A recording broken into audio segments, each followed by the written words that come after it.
சென்னையில் கடந்த 15 நாட்களில் மட்டும் இளம் பெண்கள் உட்பட 4 பேர் விடுதிகளில் மர்மமான முறையில் உயிரிழந்துள்ள சம்பவம் அதிர்ச்சியை ஏற்படுத்தியுள்ளது.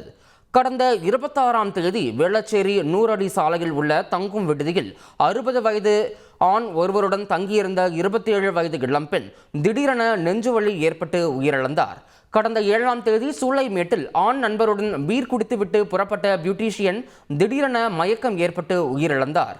செவ்வாய்க்கிழமையன்று விடுதி மேலாளர் சுரேஷ் பாபு தீநகரில் உள்ள ஒரு லாட்ஜில் நிர்வாணமாக இறந்து கிடந்துள்ளார். இதன் தொடர்ச்சியாக சைதாப்பேட்டையில் உள்ள ஒரு விடுதியில் மற்றொரு சம்பவம் அரங்கேறியுள்ளது.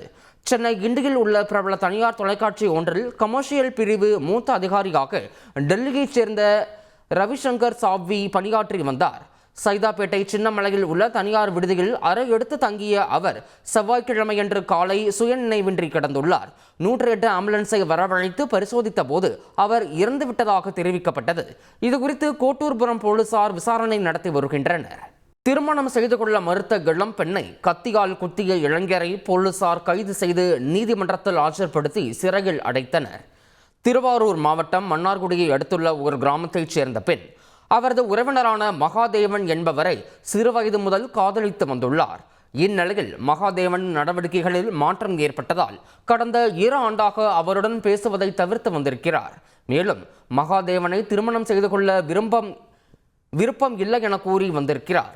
இதனால் ஆத்திரமடைந்த மகாதேவன் வீட்டில் தனியாக இருந்த வசந்த பிரியாவை கத்தியால் குத்திவிட்டு தப்பி ஓடினார். இதில் காயமடைந்த அப்பெண் மருத்துவமனையில் சிகிச்சை பெற்று வருகிறார். இது தொடர்பாக வழக்கு பதிவு செய்த போலீசார் இருள்நிக்கி பகுதியில் உறவினர் வீட்டில் பதுங்கியிருந்த மகாதேவனை கைது செய்தனர். மகாதேவன் மீது 4 பிரிவுகளில் வழக்கு பதிவு செய்து மன்னார்குடி குற்றவியல் நீதிமன்றத்தில் ஆஜர்படுத்தினர். விசாரணைக்கு பின்னர் அவரை நீதிபதி மன்னார்குடி கிளை சிறையில் 15 நாட்கள் அடைக்க உத்தரவிட்டார்.